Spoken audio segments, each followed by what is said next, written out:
बंधुगण, विषय राहुल गांधी जी और कांग्रेस पार्टी का है।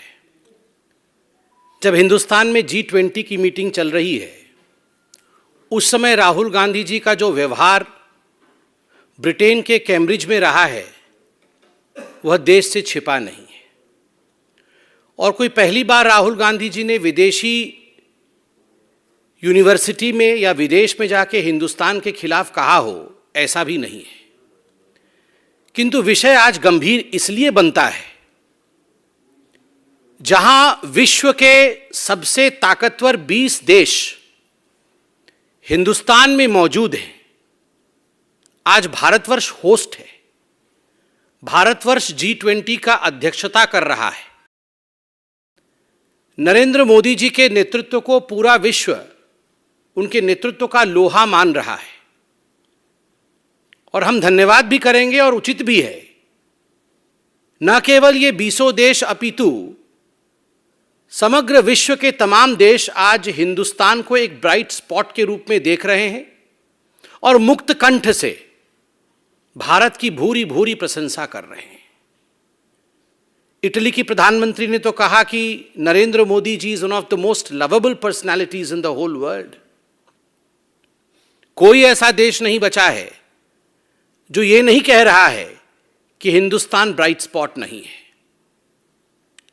सारे देश के राष्ट्राध्यक्ष हिंदुस्तान के वर्तमान और हिंदुस्तान भविष्य में किस प्रकार का किरदार रहेगा, इस विषय को लेकर बड़े स्पष्ट रूप से अपने विषय को रख रहे हैं। यहां तक बातें की जा रही है कि रूस और यूक्रेन के बीच में जो युद्ध चल रहा है, यदि उसमें भी हस्तक्षेप करना है, उसे भी रोकने की क्षमता किसी में है, तो तमाम देश हिंदुस्तान की तरफ देख रहे हैं और नरेंद्र मोदी जी से इस विषय में बातचीत कर रहे हैं। कहने का तात्पर्य है कि एक तरफ India and the brightness with which India is moving, और दूसरी तरफ जहां पूरा विश्व हिंदुस्तान के लिए आज अच्छे शब्दों का प्रयोग कर रहा है, वही हिंदुस्तान का प्रमुख विपक्षी पार्टी और उस विपक्षी पार्टी के प्रमुख नेता राहुल गांधी जी विदेश में बैठकर कह रहे हैं हिंदुस्तान बर्बाद हो गया है, हिंदुस्तान में लोकतंत्र शेष नहीं रहा, हिंदुस्तान की जुडिशियरी फेल्ड जुडिशियरी है, हिंदुस्तान का मीडिया बिका हुआ मीडिया है, हिंदुस्तान आज एक ऐसा देश नहीं है जहां आप जाके इन्वेस्ट कर सके।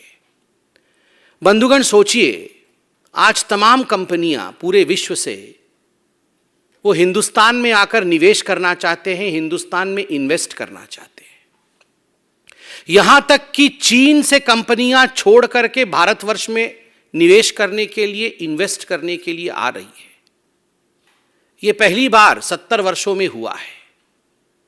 और वहीं पैरेलली राहुल गांधी ब्रिटेन के एक बड़े यूनिवर्सिटी में जाके लोगों के बीच में कहते हैं कि हिंदुस्तान कतई मत चले जाना, अगर आप हिंदुस्तान में इन्वेस्ट करने के लिए सोच रहे हैं तो हिंदुस्तान से खतरनाक स्थान और कोई नहीं है।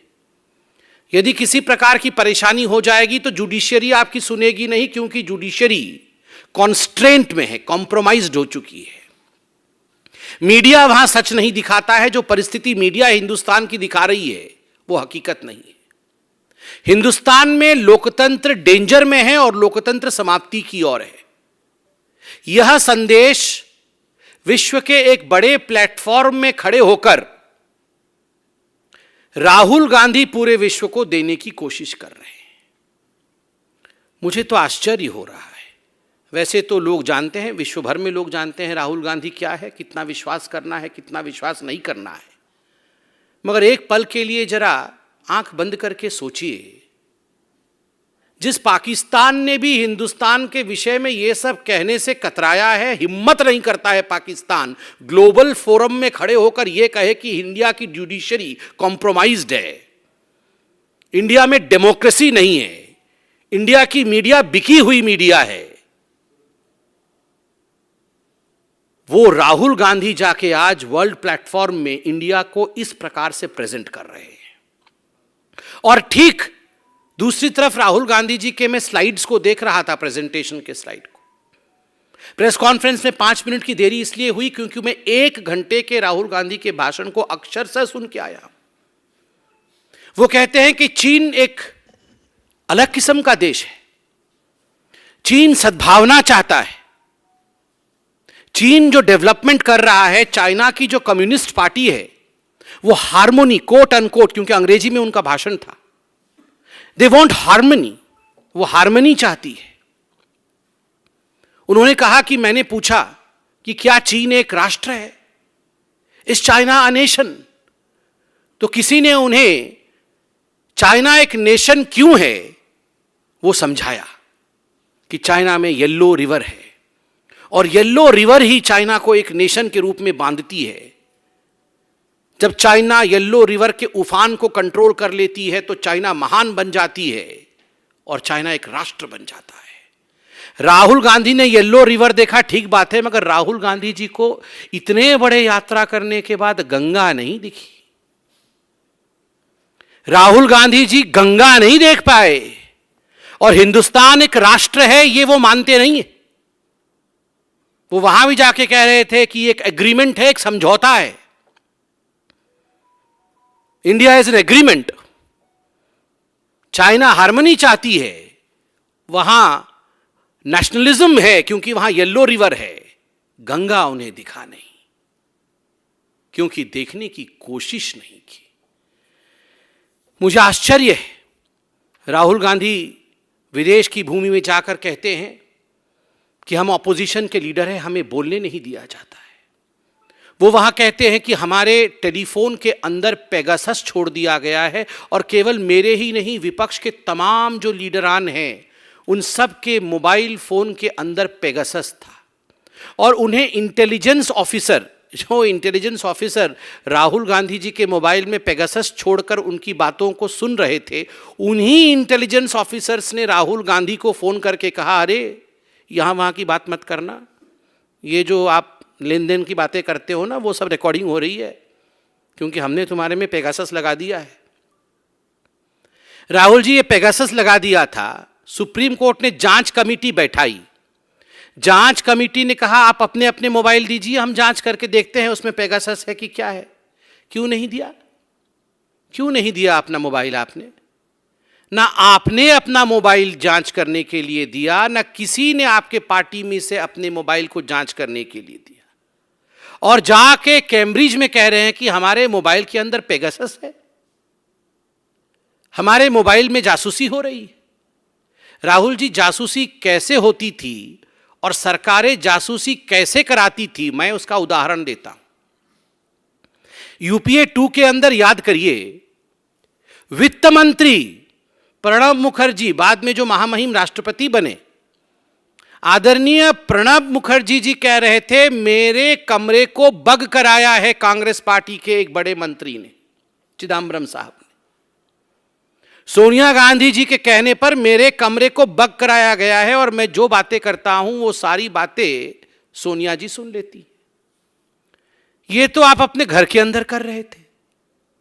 9000 फोन टैप होता था, यह तो आपने आरटीआई में रिप्लाई दिया है कि यूपीए 2 के कार्यकाल में 9000 फोन टैप होते थे और बाद में यह संख्या बढ़ के 1 लाख फोन और रोज 500 ईमेल पढ़े जाते थे जासूसी करके।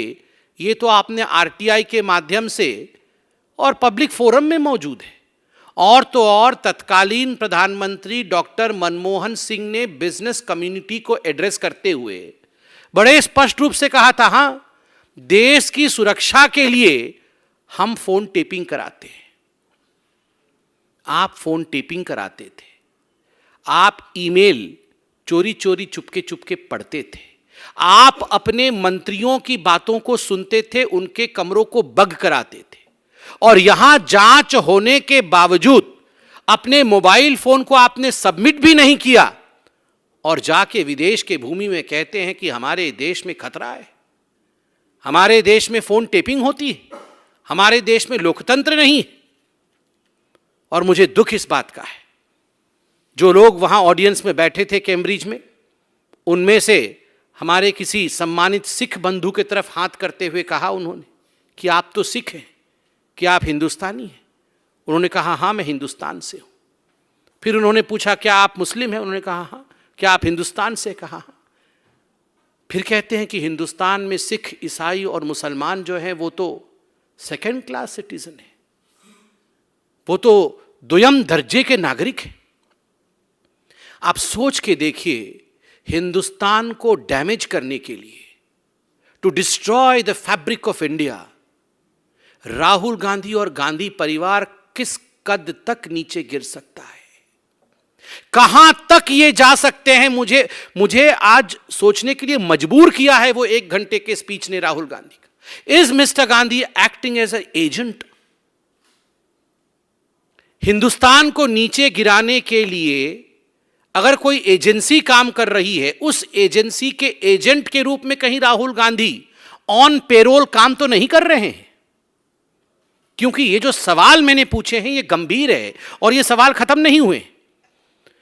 वो कहते हैं कि जो इंस्टीट्यूशनल फ्रेमवर्क्स हैं एक डेमोक्रेसी को मेंटेन करने के लिए, they have ceased to exist in India. Institutional frameworks टूट गए हैं। और कौन से वो इंस्टीट्यूशनल फ्रेमवर्क्स है which have ceased to exist in India? Parliament. उन्होंने कहा है, अंग्रेजी में कहा है, parliament is not functioning. Independent media has ceased to exist. आप लोग बैठे हैं, मेरे सामने बैठे हुए हैं। डू यू एग्जिस्ट और don't you exist? Please ask yourself. आप अपने आप से पूछिए कि ये जो मीडिया मेरे सामने बैठी हुई है ये एग्जिस्ट करती है या ये बिकी हुई है?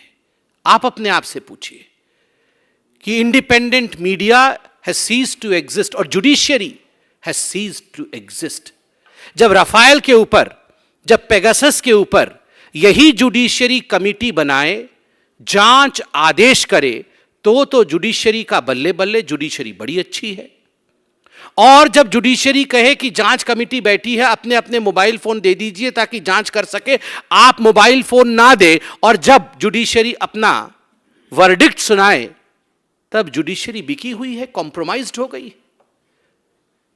आपको देश चाहती नहीं है, आपको जनता चाहती नहीं है, चुनाव पे चुनाव आप हार रहे हैं, तो मीडिया क्या दिखाए? वाह वाह राहुल गांधी जीत गए चुनाव, राहुल गांधी। मीडिया हकीकत दिखाती है कि ना हो पाएगा राहुल गांधी से। तो हकीकत दिखाती है तो मीडिया भी इंडिपेंडेंट नहीं है। और इतना ही नहीं, उन्होंने कहा मेरे ऊपर झूठे केस हुए हैं और ऐसे ऐसे केस हुए हैं जिनमें क्रिमिनल केसेस बना दिए गए हैं, वो क्रिमिनल केस नहीं होने चाहिए। ये विदेश में कह रहे हैं। पूरा पड़ताल किया गया कि कौन से केस उनके ऊपर क्रिमिनल हो गए, तो मालूम पड़ा कि मानहानि के 2-4 केस क्रिमिनल केस हुए हैं। आप अगर कहेंगे कि देश के सारे मोदी चोर हैं, आप अगर जिस प्रकार की भाषा का प्रयोग इन्होंने कई लोगों के लिए किया है, अगर उन लोगों ने जाके केस मानहानि का किया है तो क्या लोकतंत्र समाप्त हो गया? Is Rahul Gandhi above the courts? Is Rahul Gandhi above the law? वो किसी के लिए भी कुछ भी कह दें और कोई भी केस ना करे। और मुझे तो आश्चर्य हुआ जम्मू कश्मीर के बारे में राहुल गांधी ने जो कहा है। उन्होंने कहा कि वो एक वायलेंट प्लेस है और वहां पुलिस जो है वो कोलैप्स हो चुकी है। जम्मू कश्मीर में police has collapsed. There is a security collapse in Jammu Kashmir and there is panic in security forces. मतलब हमारे जो सिक्योरिटी फोर्सेस हैं उनमें पैनिक है और पुलिस कोलैप्स हो चुकी है। वहां सिक्योरिटी फोर्सेस कोलैप्स हो चुके हैं और तुरंत बताते हैं कि मैं वहां आतंकवादी भी मुझे दिखे, वहां पे मिलिटेंट्स भी दिखे, क्योंकि वो तो जिस प्रकार से बोलते हैं समझने में काफी टाइम लगता है, मगर मैंने पूरा समझा है। 2-3 बार सुन के समझा है। आप भी जरा सुन लीजिएगा 2-3 बार, तभी समझ में आएगा। वो बोल रहे थे कि मैं जा रहा था तो एक लड़के ने इशारा किया, तो मैंने उसके इशारे को देखा, तो उसने कहा इधर आओ, तो मैंने कहा तुम इधर आओ, तो फिर वो उधर आया राहुल जी के पास और राहुल जी को बोला वो देखो। राहुल जी ने देखा उधर, तो बोला वो जो 5 लोग खड़े हैं वो मिलिटेंट है, आतंकवादी है। राहुल जी बोला अच्छा अब मेरा क्या होगा, ये तो मुझे मार देंगे, ये तो आतंकवादी आ गए हैं। तो बोले नहीं नहीं नहीं, तुम्हें नहीं मारेंगे क्योंकि तुम अहिंसा के साथ चल रहे हो। मतलब फिर राहुल जी ने कहा मुझे, मेरे सामने आतंकवादी खड़े थे और उन्होंने मुझे बहुत, दे गेव मी लुक्स अंग्रेजी में कहा, लुक्स, मतलब भयंकर दृष्टि से देखा कि बस तेरा तो आज होने वाला है काम, मगर फिर कुछ नहीं किया। इसलिए नहीं किया क्योंकि मेरे साथ, मेरे अंदर वो सिक्योरिटी तो कोलैप्स हो गई थी, पुलिस तो फेल हो गई थी, मगर उनके अंदर अहिंसा थी। इसलिए आतंकवादियों ने बोला नहीं, तेरे अंदर अहिंसा है, तुमको मैं नहीं मारेंगे, तो छोड़ दिया।